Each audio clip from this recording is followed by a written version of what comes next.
Welcome to this podcast for National Schools Training, ILM Diploma Level 4 in School Business Management qualification. The topic area is Managing School Facilities, and I am looking at Module 2, Operational Management. The purpose of the podcast is to provide a brief insight into how a school business manager may become involved and lead this area. It is particularly relevant to those working in smaller schools where there is not a premises manager. But firstly, a little bit about one of the schools that I work in. It is in the north of England, in a rural area, and has around 150 on roll. It's a primary school which has also a nursery attached to it. There is very little public transport in the village. It currently has around 25% pupil premium children. The school is lucky to have a very attractive site, has a large playing field, and has had significant investment in outdoor education areas for early years and Key Stage 1. One class is housed in a mobile or temporary classroom, it is approximately 20 years old, but it is to be considered to be low priority for replacement. We currently purchase a service level agreement covering scheduled equipment servicing. This ensures that all building-related operational equipment, such as boilers and fire alarms, are serviced in accordance with statutory and best practice requirements.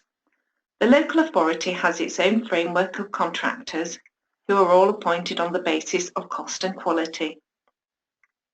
By purchasing this, we know that equipment is maintained to a high standard and we will not overlook anything. It is cost effective due to the bulk buying power of the LA.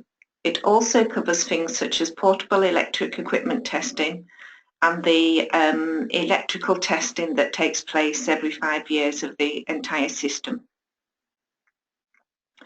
The school has historically had a long period where premises and the building were not given a high priority. This resulted in a need for a relatively high investment in decorating and minor repairs over a 3-year period to bring the building back up to an acceptable standard.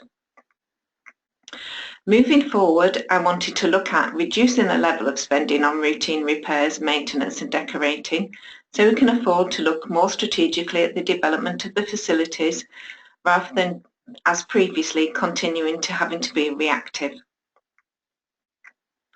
The school currently purchases cleaning and caretaking via the local authority under a service level agreement. Due to the rural locality and lack of public transport, it is unlikely that we will employ cleaners in-house. As the school is relatively small, the contract for caretakers' hours are minimal. It has been necessary in the past to have contractors to perform minor repair jobs. This was proving very expensive. I decided it was worth exploring whether we'd be able to appoint a handy person on a casual basis to undertake minor repairs. I had to write a job description and get this job evaluated, which was relatively simple.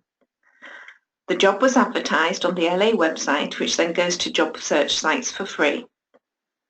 At the time of advertising, I was extremely unsure whether there would be any interest or suitable candidates. However, a successful appointment has been made.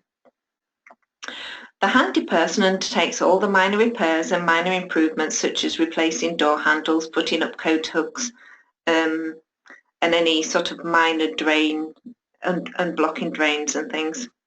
As he is skilled though, he's built some attractive storage cupboards in the classroom. The main area of achievement though is the refurbishment of the staff room. This was extremely tired and there had not been any improvement for over 15 years. The kitchen area consisted of a sink, fridge and dishwasher and a microwave and a shelf for crockery, as well as a large kettle that, if forgotten, had to be filled and switched on before break, creating a problem for those wanting a hot drink as it took so long to boil. The area was always untidy. The handyman sourced some good quality attractive second-hand kitchen units. He ripped out everything in the kitchen area, decorated and installed the new units. We also took the opportunity to install a hot water boiler at the same time for hot drinks. The area is now as as tidy as there are storage cupboards. We also have a new fridge and upright freezer which we needed for Breakfast Club provisions. And the staff are also better at keeping the area clean. The cupboards and the cost of work was at least half of what it would have been if we'd have used an external contractor. When looking at the grounds, I had already opted out of the local authority contract and obtained a cheaper supplier. This was achieved by using the same specification which I obtained from the local authority, and then I undertook a tendering exercise. The grounds are generally of a high standard, but there are not a lot of trees on site. This was also highlighted by teachers that there was no shade if they wished to take the class outside for a lesson in summer. After discussion with the head, I then looked at the possibility of obtaining funding for the planting of trees.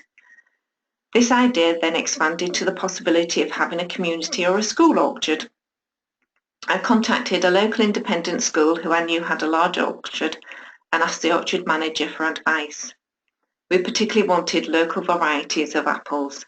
This then morphed to a visit with the school council to the orchard, and the pupils came on board. My intention was then to apply for the Tree Council for funding. At the same time, I contacted the LA tree officer to ask for their comments. We did not realise that the LA had funding for tree planting. Due to the enthusiasm for the project, the LA tree officer decided to fully fund the project and oversaw the planting. He also sourced local varieties of apples for us. The trees are still fairly small, but they are producing apples. I hope that you enjoyed this illustration.